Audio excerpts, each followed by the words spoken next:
Hey y'all, and welcome to this week's From the Vault episode from the Magdalen House podcast. We are a 501c3 nonprofit organization based in Dallas, Texas, and known affectionately by many as Maggies. Every first and third Wednesday, we bring you a new release, and our From the Vault episodes, we share podcast releases from our 3 different podcast series, Recover Ed, Recovered, Interviews with Alcoholics, and Hope for the Family. Our podcasts aim to connect, inspire, and educate alcoholics, loved ones, and the community to the Magdalen House and the services we offer. We are so glad that you're here. Thanks for listening. All right. Good morning, everyone, and hello, podcast listeners. My name is Stephanie Crawford, and I'm the host of this here podcast, Recovered, Interviews with Alcoholic Women. I will be introducing our guest this morning, and if you're in the Maggie's community, then you probably know her, and if you are not in the Maggie's community or you don't know her, lucky for you for tuning into this episode today, because it's going to be great. I saw her do her little testimony thing, if you want to call it that, at our anniversary party, and I was completely moved and just blown away by the grace and poise and just the evidence of God working in her life. So I'm so excited for you all to get to hear her experience, strength, and hope. I know it's going to be a good one. And our guest for today is Laura. And so, Laura, my first question for you is if you can give us a little bit of background information about yourself and what led you to get sober. Hi, good morning. Yes, I'm Laura. My date of sobriety is September 23rd, 2019, and that is it's just crazy. Like, I still can't wrap my brain around it. I grew up pretty normally. I'm an only child, so that's probably some of the root of my selfishness. But I grew up normal, great family. You know, we were the family that had dinner at the table every night. My grandma lived with us. So fairly normal childhood. I went to school at the University of Kansas, and that was definitely my first experience with alcohol. I wasn't allowed to live in a co-ed dorm. So the only dorm that I could stay in, being all girls, was a sorority dorm. And I was not someone who rushed. I'm not a sorority girl by any means. And so my mom would say, like, she cried the whole way home because I was maybe one of 10 girls in the whole dorm that did not rush. So I was essentially alone. And that loneliness is like, I learned from watching these girls, like, alcohol is how you make friends. And so I started my journey with drinking there. So more or less, I guess I always was drinking alcoholically. Definitely in that college atmosphere, it's encouraged and widely accepted to be binge drinking. I can remember during the week, like kind of towards the beginning, like very much looking forward to the weekends, because the weekends is when, you know, we'd get to go out and drink and party. And, you know, that's when the social anxiety would be gone. That's when I thought I could dance, you know, all the magical feelings that come with alcohol in the beginning. As the years kind of went on, my alcohol use went from weekends to during the week. It really started affecting my school probably at most my senior year, my second semester senior year. I was not into doing the schoolwork at all. I was more into, you know, kind of partying and just not the educational aspect of it by any means. I started partying more and going to classes less. I kind of had some outside issues going on as well with things that would help try and get my schoolwork done. So it was not quality at all. So then spring semester, probably halfway through, was my first semi-consequence with alcohol. I was in a car wreck. I got T-boned and ended up still driving home. Like, I don't remember anything about the wreck to this day. And that car was totaled. So there goes the first car that was totaled. Fear kind of sobered me up a little bit on that one, but it did not last long at all in that college environment. I went through commencement. The night of commencement, my family and I were going up to see my family in Minnesota. And that night, my mother went into the hospital. We found out that, you know, the day after college, that my mother was diagnosed with cancer. So for 2.5 years after school, I didn't really have a lot of friends here. I didn't stay close with the people I went to high school with. And that was the first time that someone had kind of called me out on my drinking. They said that nobody wanted to go out with me because I didn't drink like everybody else. I was like, well, you didn't go to college. Like, you don't know, which looking back on it was probably kind of a mean thing to say. If you were dealing with your mother dying, like, you would be drinking too.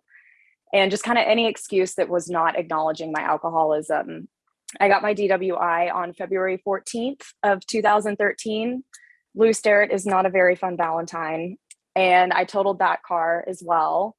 So again, fear sobered me up for a little bit. And then just taking care of my mom.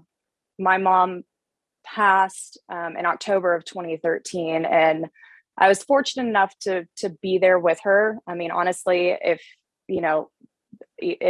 we couldn't have sent her off in a better way, but it was still, it's still traumatic. I do remember having a bottle of wine in the closet to kind of get through it, if you will. And that, I feel like, after my mom's death was really where I crossed that threshold. I didn't have to deal with probation until a year later. And I can remember in probation, like, counting down the hours before I would meet with my PO, just on the case that she would drug test me, that I wouldn't fail it because I kept drinking. And I had failed my breathalyzer in my car twice. And I remember her telling me that if I failed for a third time, I would spend the rest of my probation in jail. So sure enough, I failed it for a third time. And I had a friend who had just gone through treatment. And so I thought, okay, 2-3 weeks of detox and treatment versus 4 months in Lou Sterrett. So which one are we going to choose? So that was my first experience with detox and treatment. When I was in treatment, I thought, okay, like, I'm done. Like, I'll work these steps. I found a sponsor. Like, I don't even want to say I worked the steps, because that's just it. I played the game. I got through some of them. Like, I just put some names on paper. Like, I said the third step prayer. My amends were like, hey, I'm sorry. I won't do it again. What can I do? And I never did step 10, 11, and 12. I was sober for 5.5 months after that. And I can remember the first time I drank after that. I don't remember it, but I remember holding the empty, like, mini bottle of wine. And then that feeling of like that ease and comfort came over, and that warmth, and just like that, okay, like, I can handle this. Like, this feels good. I forgot this feeling. And then it was just back off to the races again. I was working at that time, and I was the only person that would be working in this office building, and I'd be working Saturdays and Sundays, 8 a.m. to 7 p.m. and was continuously drinking on the job. And I can remember my manager, my CEO at that point, calling me in the office and was like, listen, like, we know what's going on. And I was like, oh, I'm depressed. Like, I'm depressed because my mom died. That was always my excuse, was if you went through what I went through, you would drink too. Like, I'm sad. That's why I drank. And didn't do anything about it. I think 6 weeks later, I went into detox again, got let go from that job. And when I got out, I didn't think that I needed any sort of a 12-step program or anything. I thought, okay, I've detoxed. I've got it. I think I went like 55 days at that point. And I started working in the service industry. So working in the service industry as an alcoholic is just, it's great, but it's not great. It's not conducive to alcoholism at all. But my drinking definitely got worse. There were some outside issues there as well. And I remember one night I was at my dad's house, and I was threatening to kill myself. I was drunk, and I kept trying to grab kitchen knives, to a point where my father had to call the police to come get me. And so here was another trip to the mental hospital, because I don't know if I truly thought that like that was the only way for me to stop drinking. I stayed in the restaurant industry a little longer. At that point, my drinking is just constant. I lost my apartment because apparently if you don't pay rent, they don't let you live there. Funny thing how that works. So I lost my apartment. I was supposed to move in with a friend, and she backed out. And so then it was kind of the beginning of my homelessness in June of 2018. I moved in with someone who worked in the back of the house at my restaurant and was not in a very good area of town at all by any means.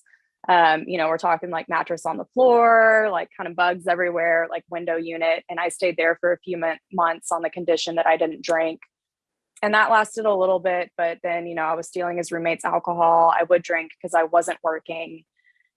And I eventually got kicked out of there. I met a guy at that point who was also kind of going through something in life. And so it was great. It was someone to pay my bar tabs, but I actually enjoyed, being with him. So we kind of had our escapades and, I became homeless again because I didn't have anywhere to go. And my best friend of like 30 years kind of took pity on me and let me stay on her couch for a little bit. Kept going in and out of service jobs. At that point, instead of being a server, I just was being a cocktail waitress, which is great, again, if you're an alcoholic. And I would never keep a job for more than 2 or 3 weeks, and went to go see my family in Minnesota, came back and thought, you know what, being in Dallas is the problem. So I moved out to stay with my uncle. My uncle lives in a town that has maybe 1,200 people, if you include the cows, like middle of nowhere. I thought bass fishing every day was going to help keep me from drinking, and it didn't. They still had bars in the middle of nowhere. And my dad had had a relationship for a few years at that point. And my dad and this woman were parting ways. And so I was finally kind of able to come back and stay with my dad as they were going through this breakup. My dad was like, you're not working in the service industry anymore. Like, cause that was the problem then, because I was working in the service industry. So I moved in with my dad. We stayed in an RV near Lake Lavon for several months. And that's when I was like, you know what, I'll get a job leasing apartments. Like, it's my dream job. If I get my dream job, that will help me stop drinking. I mean, it was all right for a little bit. I finally got the job. My dad left to go to Colorado for the summer, and I stayed with said guy's cousin. The job was going great. My drinking was under control at that point.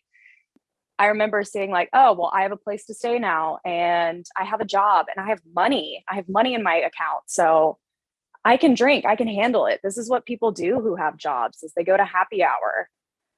My drinking just progressively got worse and worse and worse. It was definitely medicinal at that point. I'd wake up in the mornings and, have something to drink before I went to work, because if I had the shakes, that's what would give it away. not the smell of alcohol, but the shakes. At my lunch, I would get many bottles of wine. I would be drinking them throughout my shift at work. Working on site at apartments, they usually give you a pretty good discount if you move in on site. So I moved in on site. So here it is. I have all my externals back. I have a home, I have a job, but I'm still drinking. And I had that apartment for only a few weeks. And some of y'all know this story. I was completely coherent, but I was still very drunk. I fell off the golf cart at work while my manager was driving. And when you fall off a golf cart, they typically take you in for like post-accident testing. And I had to do a breathalyzer, and my breathalyzer was almost twice as high as my DWI. Then I quit / was fired. And I remember going back home to my apartment and being like, oh, yeah, I don't have to work anymore. We can just keep drinking. And then a few hours later, getting a text message saying, you have 10 days to leave. And then that immediately went from, oh, no, I'm homeless. Well, let me drink because I'm sad. And so the next few weeks was just a constant on and off, starting, stopping, getting clear headed and being like, oh, I can handle it. It's been 11 days. Like, I've got it now. I've learned from my consequences. I somehow got another job, and then kind of came, I guess, the end of all benders. I left the apartment. I went on an 11-day bender. I didn't make it to that next job. So apparently, if you don't show up to your first day of work, they rescind your job offer. That was it. That was the end. Ended up back at the place that was that I had stayed, that was not in the good part of town. Definitely had some outside issues going on. And I can remember kind of sobering up after those 11 days and thinking like, I have to get out of this house. Like, I cannot be in this house. And trying to go through my phone list all throughout my homelessness. If I didn't have a couch to sleep on, I was sleeping in my car. And there was one bar that was open during the day, and I would go into that bar because I had nowhere else to go. Like if I had slept on a friend's couch, I wouldn't stay there for the day. So I'd always end up at this bar because I needed to charge my phone or I needed to use their Wi-Fi because my phone was turned off. So I more or less, when I wasn't on a couch, was living out of my car in the parking lot of this bar. I remembered I was like, I can't go back to the bar. I don't have anyone there that I can stay with. Like I literally have no one. And so I was going through a Facebook list, and two of my friends, like they said, you can come stay with us for the night. So I'm driving from Fair Park over to Fort Worth. And I remember having the thought out of nowhere, was like, I need to go to rehab again. Like I need to get treatment. I need help. And then that mental obsession came back of like, well, you can go to treatment, you'll go to treatment, you'll just play the game for like 2 weeks, you know, you'll get the boy back. And my dad was supposed to come home from Colorado. So, you know, if I do this, my dad will let me stay with him and then I'll still be able to keep drinking. I called the first place that I went to treatment at because they also treated mental health. And so I thought, okay, I'll just be able to get on antidepressants and then I'll just be able to show everyone like, yes, I drank because I was depressed. I can keep using that excuse like, oh, I'm mentally ill. That place was full. And I had remembered in between some treatments or some hospital stays that one of my friends had told me about the Magdalen House at Maggie's. And I lived like 10 minutes away, but I was like, oh, I don't need to go to those meetings. That's too far away. You know, the things we tell ourselves. And I remember finding the website and emailing that night and then calling the next day and, you know, doing the phone screening and yes, I'm done. Yes, I'm done. And it was kind of a long phone screening. I think it took like 4 or 5 hours. And I finally got the call and they said, you know, don't drive yourself here. Like I'd been detoxed for maybe 2 days at that point.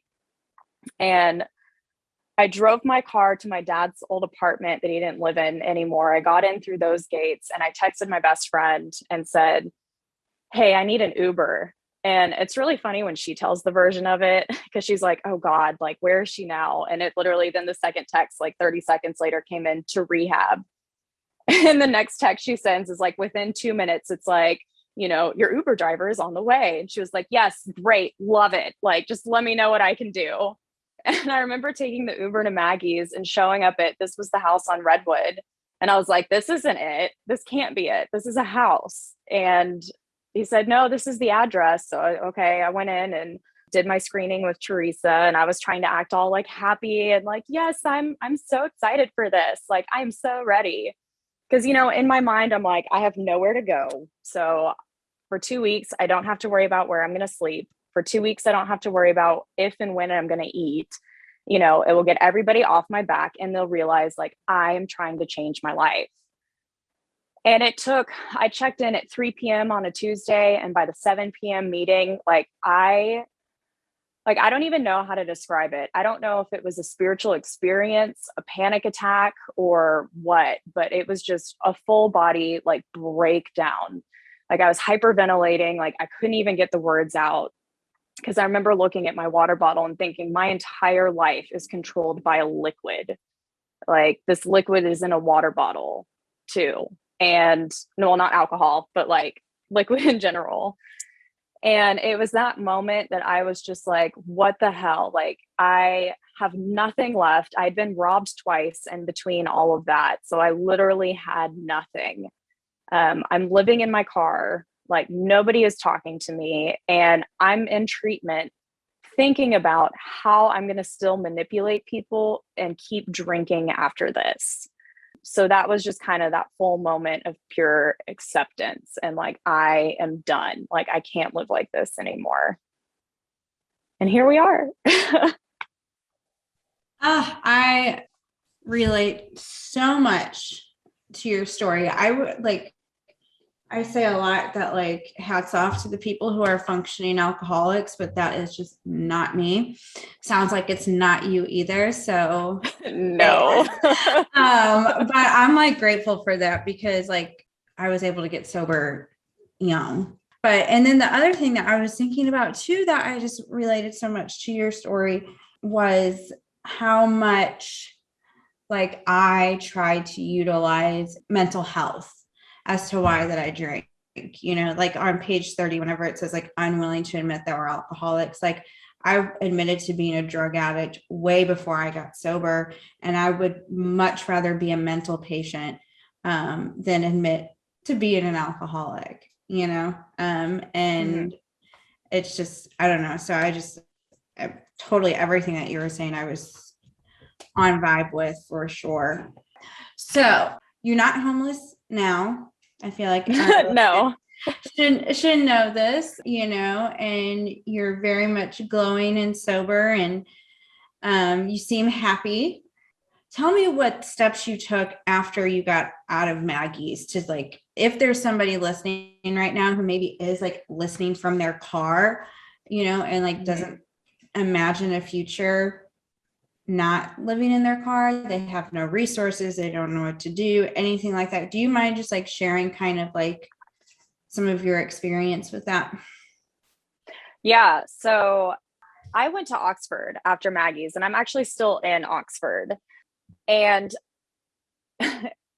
it's crazy. Like God was working for me and with me, like before I even got to this point. Like looking back on it, I can think like that thought driving was like, maybe I need to go to rehab. Like that was God. Like that was not me. I had known about Oxford because of my previous times in treatment. People talked about it, and I think maybe I'd been to like one house because I had a rehab romance at that point. Don't do it. Highly not recommended. But I was drinking at a Chili's right next to where I lived in my old apartment. And the bartender, somehow we got on the topic of recovery. And she was like, yeah, I live in an Oxford house, like right down the street. And I was like, that's cute. Give me another, like, can I have another drink? Give me another shot. And we ended up exchanging information on Facebook. When I was in Maggie's, like everyone in the house was talking about Oxford. And, everyone kept saying, stay close to Maggie's, stay close to Maggie's. And the only other option I had to go, if my dad was going to let me, was at the RV park in Lake Lavon, which is a solid hour from the old Magdalen House. And so I thought, okay, well, let me just give Oxford a chance. And I did a couple interviews at some houses. And then all of a sudden I remembered this bartender's name. And I looked at the binder that was next to the phone, and I saw her name next to a house. And I thought, well, surely this isn't the same person. And I called her and I said, hey, I don't know if you remember me. Like I was getting drunk at your bar a couple weeks ago with my boyfriend. And she was like, oh my God, hey. And I was like, hey, so I'm getting out of rehab tomorrow. Do y'all have any openings? And she was like, yeah, I'll call back and do a phone interview. And I ended up doing the phone interview. And I have been at this house since October 9th when I got out of Maggie's in 2019. So I've been here for, I guess, 2 years and a month now. And Oxford has been amazing. Like I came into the house, I had no money. I was on food stamps. My dad was nice enough to buy me gas so I could get to and from Maggie's. And I eventually got a job, and I kind of always make the joke, like I own lamps now, because literally, I had nothing. And so in these 2 years, like not only am I, getting support from other women that are going through the same thing, it's definitely helped me practice a lot of the principles as well. I've learned a lot of lessons being in Oxford. It's been a great tool to help me rebuild my life. I totally get down with owning lamps for sure. Because when I first got sober too, I didn't have anything. I didn't even have shoes. Which is weird because I don't remember not having shoes, but somebody told me I showed up with no shoes on, so that just shows you just like my alcoholic life being the only normal not to have shoes. Right. And so it's like the little things, that probably like most people take for granted, and that just like, I don't know, they make such a difference. Now you talked about practicing principles. And there might be somebody on here who's like, what the heck does that mean? So can you talk about these principles that you're practicing and what that looks like? Oh gosh. Yes. So where to start? I don't know. I mean, definitely, I think the first one was honesty. Absolutely. It's just that honestly admitting, or, honestly accepting that I was an alcoholic, that I was completely powerless to alcohol. You know, that willingness to do whatever it took. You know, there was like, I can remember when I was in the house, like I had asked some woman on my first or second day if she would be my sponsor. I can't remember what she'd said at that point. Oh, I think she talked about how she was spiritual and not religious. And I was like, great, she's my sponsor. She kind of went MIA a little bit. And so I was kind of panicking, and it was like the Monday, I've been here for a week. My sponsor's not calling me back. I'm leaving her voicemails. You know, everyone's going through steps 1, 2, and 3, and I haven't started any. And we were sitting at the tables before one of the meetings, and the woman that was chairing was just kind of listening in, and she looked at me and she goes, "Quit playing God." And I was just like floored. I was like, what? Excuse me? You know, I can remember she said, "Take my number," you know, and I can remember thinking, okay, there was somebody who had been at the house pretty consistently. And so I was like, I'll ask her to be my sponsor because she's already heard some of my stories. So she already knows, and, you know, we can get through the steps and blah, blah. And in the back of my mind, this woman's name just kept popping up. And I thought, you know what? No, I don't need to take this easy way out. Like, if I'm going to do this, like, I need to do this properly and with someone who's going to kick my butt. And so I asked, you know, said woman to be my sponsor. You know, it's just that willingness of like not taking that easy way out. Like, there is no easier, softer way, and really to do whatever it takes. I started carrying the message very early in my sobriety. Like, I want to say it was within like 30 to 60 days, you know, and it was 7:00 on a Saturday, you know, driving halfway across town. And I'll never forget, like, my second or third time, the person, like, I was just shadowing, and the person who was supposed to show up was running late. And I cannot tell you, it did not matter that we had just heard steps 1, 2, and 3 54 times in 2 weeks. I blanked. I was like, there's a body and a mind, and like page XXV, no, wait, 24. And it was just like, I don't know. But just that, so honesty, willingness, obviously open-mindedness. You know, I think integrity is in that, you know, just doing the right thing when no one's looking. Sisterly love. I think that love and tolerance for sure. You know, being in Oxford, you live with a lot of different personalities. Again, I'm an only child, so sharing my space has not always been my best attribute, I guess. But just also like that, you know, knowing that not everybody's program looks different, and that's okay. You know, I think sometimes we get very much in that Maggie's bubble, and that bubble of like, this is the only way, and if you're not doing it this way, then you're not recovered. So that sisterly love and tolerance. I don't know. Yeah. I love all of it. No. Okay. No, I think it's fantastic. You know, I got sober at the 2-4, which the messaging and the solution at the 2-4, if you choose to pick it up, kind of like at Maggie's, is very much the same.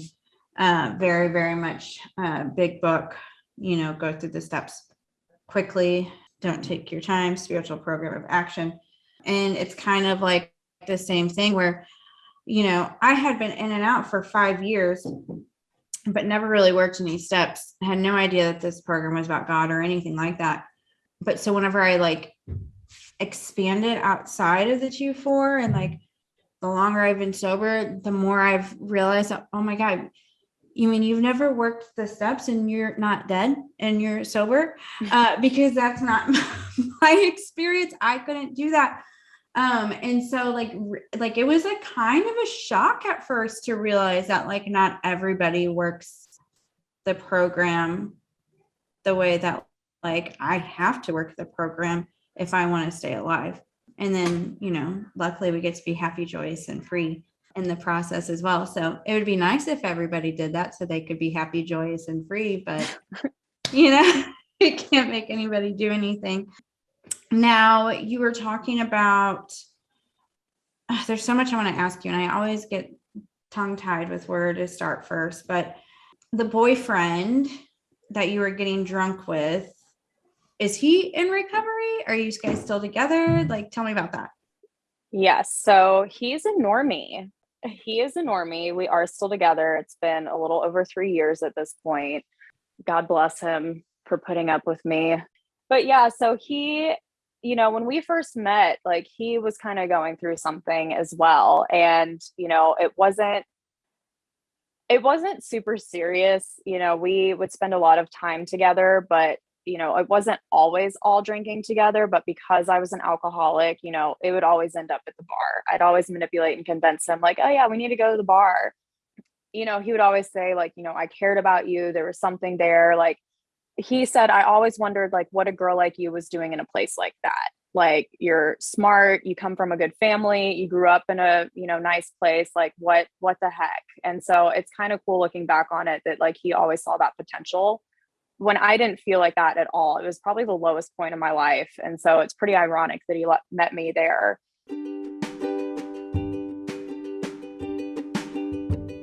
If you or someone you know is a woman who wants to sustain and grow in her recovery, check out our 3-month non-residential program.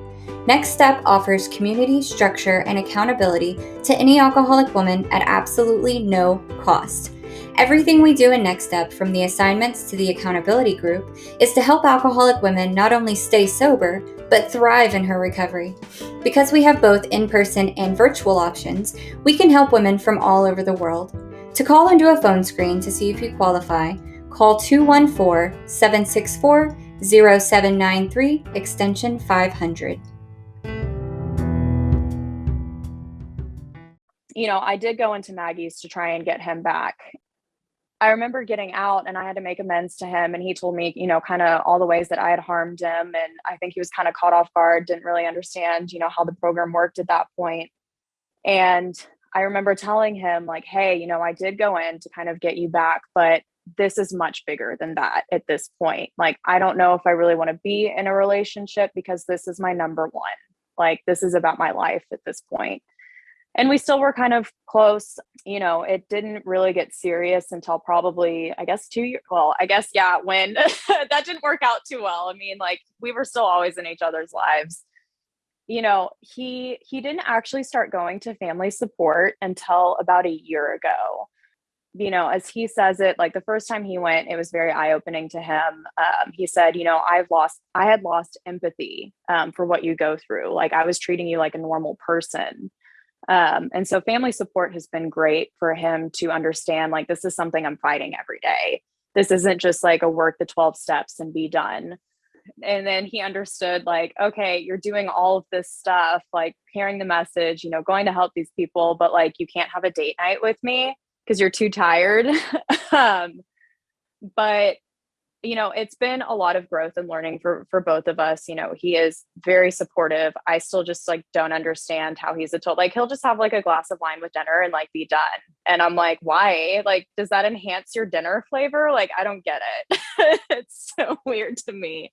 But, he has a great relationship with my sponsor. He's talked to other men who are loved ones of alcoholics in this program as well. And it's just been crazy. We've definitely worked through a lot together. So Has he worked the steps? he has not. No. Oh, bummer. Right. Well, I was going to say we could do, like, a little side by side between the two of you. I don't know. Did you listen to Kristen and Kaki's Hope for the Family? I have not yet. Oh my God, it's so good. You have to. He did come with me to the first one that Dave and Lisa did. Really? And he's just like, yeah, he's like, they're just so open. Like, and I said, yeah, it's because, you never know who you're going to help. And there was, like, several things, like, he talked about it for, like, days afterwards. He was just like, that was so cool. That was so helpful. I got so much out of it. So, he's read a little bit of the big book here and there. He hasn't been to family night quite a bit lately. He does insurance. So, like, this is, like, the busy time of year for him, but he has somewhat kind of dipped his toes in a little bit, but hasn't fully jumped. Mm-hmm. Do you feel like it was a long period of reconstruction ahead for, like, the big book talks about as far as your guys' relationship? Yes and no. There was just a long period of reconstruction period in my life, like everything. So Because at first, like when I got out of Maggie's, I was like, I don't like, this is my life. Like I have to put this thing first. And he still understands to this day that if it ever comes down between him and the program, I will always choose the program first. But, you know, he's also someone that says he will not ever make me choose that. Like he understands the program comes first. I don't know if reconstruction, I think it was just because it was just a totally different relationship at that point. You know, we weren't always like partying and drinking together. Like, I don't want to make it sound like we were just drinking 24. I was drinking 24/7 because I'm an alcoholic. But it just took a completely different turn of like really getting to like re-know each other. And it's just, you know, it's just so cool because he saw the person I am today, like before any of that even happened, before recovery was even a thought in my mind. So I think the fact that he got to witness firsthand the end of my alcoholism and then just the evidence of God, as you said earlier, just seeing the program work in my life. Yeah, if that makes sense. Mm-hmm. Yeah, absolutely. It does. How long after your mother died did you get sober? 6 years. And do you ever have any regret for not getting sober beforehand? Do you have anything like that, or have you had anything like that, in case there's somebody listening who's Yeah, I feel like, because my mom died when I was 23 and I'm 32 now. So I got sober like a couple months after my 30th birthday. You know, grief is such a hard thing to deal with. You know, you can be completely fine with it, and then all of a sudden it just hits you and you're still mad at the world. You start going through those 7 stages of grief again. Of course, there are, you know, I always wonder, like, if she hadn't have died, like, would I still be an alcoholic? Like when I got into the rooms and we were talking about step 2, like I was very mad at God. You know, I was very much in the, if God, then why? Like, why did this happen? Why is she dead? I was very close with my mom. Like if she, like when I was little, like if she would come have lunch with me in elementary school, I'd be like, come play on the recess, you know, at recess with me. And like the teachers would literally, like, I would have a full blown meltdown. Like they would have to like peel me off of her. So I was very close with both my parents. But, you know, I mean, there's a mother is irreplaceable. Recently, her 8-year anniversary was a couple of weeks ago, and I had found something that I had posted several years ago called, it was like 500 words describing what it's like to lose your mom. And it talks about grief and, you know, and how much it sucks and it's horrible and it's just the worst thing ever. But then towards the end of it, it talks about, you know, your mother didn't leave because she wanted to, like she left because she was greater than this earth. And it kind of changed my whole perspective of like higher power and like, oh my gosh, my mom is greater than this earth. Like that's a higher power. So yes, of course, you know, I wish she could have met my boyfriend because they are so similar, which sounds kind of weird to say, but they're so similar. You know, I wish she could see me rebuild my life. You know, there's so many like should have, would have, could has, but really, you know, my dad does get to see this at the end of the day. You know, my dad, this program has helped me understand. My parents were married for 33 years. You know, my dad lost his partner of 33 years. And I don't think he and I necessarily knew how to, like, we were both grieving in our own ways, but I don't think we knew how to grieve together. And, you know, I know that my dad gets to see it. My mom's family is in Minneapolis, and that's a crazy story. She was adopted, grew up an only child, found this family 15 years ago, and had 8 brothers and sisters, full-blooded. So I still have my relationship with that family. I actually got to see them for the first time in 3 years a couple months ago. And it was the first time they got to see me recovered. So it's like my mom is still very much around. Like I still hear her in songs that come on. You know, the cardinals are always a sign that like a loved one's around. So that was a really long explanation, but like, yes, of course there should have, would have, could have, but like, I feel like she is still here very much. And it's taken a long time to work through that. Like, I thought I was totally fine. I drank because I never wanted to feel that grief and that pain. And so this year on her anniversary, it was just kind of working through it and like letting myself feel it. And, you know, sometimes we're totally okay with it. And then sometimes it just hits you like a Mack truck. Yeah, no, I think all of that was really beautiful. I was meeting with a sponsee the other day, and she suffered a really great loss before she got sober. And I remember she like looked at me with like tears in her eyes, and she's like, I feel guilty for being sober because I could have been sober while he was still alive, kind of thing. And that really, really just like, I don't know, like it touched me. What would you say to like somebody like her or anybody else who's listening who maybe has that feeling? Oh gosh. It's so like, I don't want to sound like, I feel like everything happens for a reason. Absolutely. Nothing happens by mistake.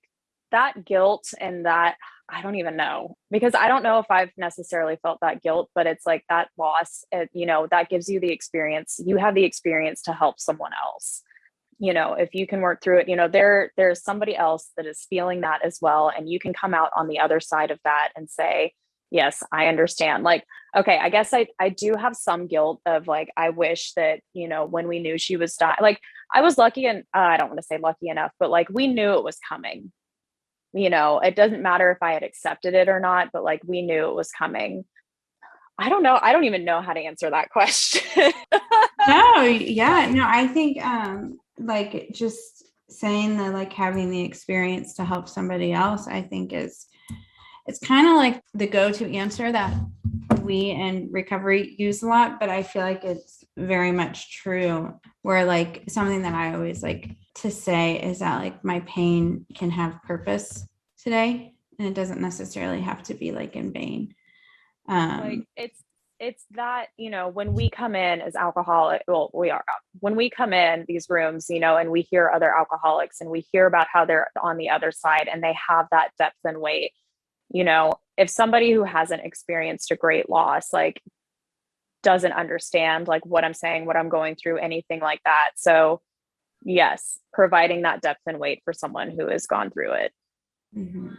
Absolutely. On the note of your parents, will you talk about the amends? Well, first I want to ask, did you do like a graveside amends or anything for your mom? I did not. No. Mm-hmm. Just curious. I guess living amends. She wasn't on any of my 4 step. Huh, okay. I was just curious because I know that some people do it. So I just want to know if you had any experience on that to share. Will you talk about the amends to your dad? Yeah. So just as like a little bit of a background, my dad is the child of an alcoholic, or was the child of an alcoholic. I never met my grandfather. He passed right before I was born, but he was a very angry, abusive alcoholic that paid off the nurses, like they talk about in in Dr. Bob's Nightmare. My dad told me that he would like pay off the nurses to like bring him alcohol in the hospital. So my dad has 0 patience for alcoholics. He saw his father go through it, and he has seen me go through so much with it. I remember kind of half making my first amends with him. And, he was talking about how much emotional damage I had caused. And I didn't really, like, I wasn't taking I wasn't working the program seriously. I wasn't really taking it seriously, but that was maybe kind of the first inclination of like, oh, okay, what I do hurts other people. So my dad was my first amends, and I think I kind of caught him off guard. I kind of panicked on the first amends, that nervousness that we have. And we were at his RV, and instead of saying like, oh, I need to talk to you later, or I need to say something, like it just kind of came out, I said, I'm trying to get over my drinking. I need to clean up my side of the street. Like I was selfish. I was inconsiderate. I was dishonest, all the boxes, what can I do to make this better? And he just kind of looked at me and he said, when you were in the end of your bender, like I was getting phone calls from people, they said that you need to come back and save her. And my dad was in Colorado. He said, I sat up all night. I was tossing and turning. He said, I couldn't decide what I wanted to do, like whether I was going to try and come save you like once again or not. And he said, I came to the conclusion. He said, you were either going to kill yourself or you were going to go to treatment. So I was just, and I quote, he said, I was just tickled when you chose treatment. That was a shock to me. Like I was so caught off guard. I thought as my dad, he was going to say like, good job. Like you seem like you're really doing it this time. But, he had seen me start and stop, and he kept telling me like, you cannot drink, like you cannot drink. It's time for you to grow up. You cannot drink. But when he said that, it floored me. Here's my dad who just went through a great loss of his wife of 33 years. And he had accepted the fact that I could have died by this. And so that was a real eye opener. And I said, what can I do? And there's a family friend whose daughter is still sick. And he was like, I want you to help this girl, reach out and help her. And yeah, so that was really cool. My dad and our relationship is, I think, the best it's ever been. I was just fly fishing with him in Colorado a couple months ago, and he looked at me. We were sitting at the 11 Mile Canyon, which is this beautiful, beautiful river and canyon and just gorgeous. And he looked at me and he goes, now do you understand why I wasn't in a huge rush to come back and save you? And I said, yes, I would have stayed here too. I get it. Oh, that's so good. Do you want to talk about your trip to Aruba? Yes, it was awesome. I got really sunburned. I learned I'm allergic to the sun as well as alcohol, so that's cool. Yes, my dad is with a new lady friend, and thank God this one did not see me in my alcoholism, but she is someone who is very supportive. She has asked me to talk to some people in her family that are experiencing, loved ones of alcoholics, whatnot. But they invited me on this family trip. My dad says, do you want to go with us? We're going to Aruba. And I said, well, I mean, yeah, I guess I have time off. Like, I've never used paid time off at any job. Surprisingly, like when I was drinking, I never called in. And so we went, and it so happened to be my 18 months as well. And my dad's first girlfriend and I did not necessarily get along very well, mainly because of my drinking. But she also had some other things that she had about me. And so if you would have told me it back in when I was in the house, like, oh, in a year and a half, you're going to be on the island of Aruba, you're going to get to be present and experience, this vacation, and you're going to be with your dad and his girlfriend, and y'all all actually get along, I would have said that you were full of it. Like, there's no way. So it was just really special. Like, I remember the night of my 18 months, we went to a restaurant that was like literally on the beach. And my mother always used to say, like, love you to the moon and back. And that was the sign that was right over the entrance of the restaurant. And so it was just such a cool experience to be present and to just be with my dad and his girlfriend and just everybody get along like that, right? That's evidence of God right there. But it was really cool to experience that. That's so amazing. What do you think are some of the greatest gifts that you've received in your recovery? Being content and happiness. Like those two things felt so unattainable for so long. Like I feel like I was always chasing that happiness. So just being like happy and content, very much the relationship with my father, getting that back. He always says, like, I have my daughter back. Getting my relationship, I don't even want to say getting my relationship with my boyfriend back, but just having that relationship, because where we are now versus where we were 2-3 years ago is just like, there's nothing that we can't work through together. Like, we've been through so much. So getting those relationships back and being present and just the insanity of not thinking about drinking or alcohol. I can remember the first time I was maybe 9 months sober and I was in the airport. I remember walking by the bar I used to get drunk at and thinking like I could have a drink and no one would know. And then like, as soon as I had that thought, it was like, no, you can't. You're going to get wasted. Your dad's going to be mad at you. You're going to get kicked out of Oxford. Like you can't do this. So I guess like having that sane thought immediately followed the insane thought, if that makes sense. Absolutely. Of course it does. Well, my wrap-up question, which this has been wonderful. Thank you so much. I hope you've enjoyed yourself this morning. Yeah. And for our listeners, if you have loved what you heard, please share with a friend and leave us a review. It does help us reach more alcoholic women so they can hear the solution and hear about the amazing free services that we have at the Magdalen House that have helped women like Laura Wilson. Will you please also screenshot this episode, upload it to your Instagram feed, and let us know what your takeaways were. And please tag the Magdalen House. We would love to hear from you. Laura, my wrap-up question for you, dear, is if you could leave the listeners with one takeaway, like if, for some reason, this entire podcast was going to be edited out and like somebody was only going to hear one thing, what would be that one thing that you would want to make sure they would hear? It's hard to narrow it down to one. When I came into this, obviously it wasn't my first thought to be recovered. I came in as a manipulation tactic to have a place to sleep, a place to eat, and, still manipulate those around me. I never in a million years thought that I would be recovered and not think about alcohol. After that moment, of surrender, and it was just, what do I have to do next? Like I didn't know what my higher power was. I thought with step 2, you had to be so certain of what you knew. Like I was going around to the girls in my house and was like, yeah, but how do you know that's your higher? But like, how do you know? So I guess is that you don't have to know who, what, or anything that your higher power is. I know mine has changed so much. I honestly didn't even know if these steps were going to work. I thought maybe like, I'll try it. I'll do something different. I can remember after doing my 5th step, my sponsor said, go sit in silence for an hour. And I was supposed to have dinner with my dad.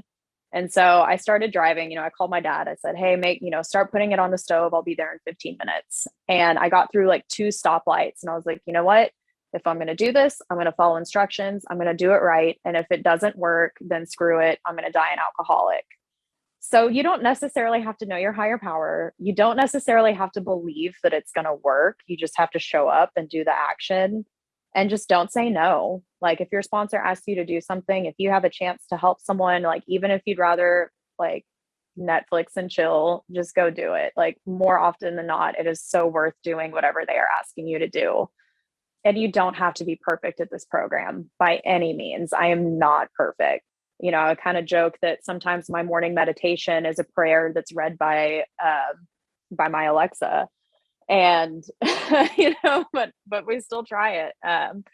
So I guess that was like 5 things, but wonderful 5 things.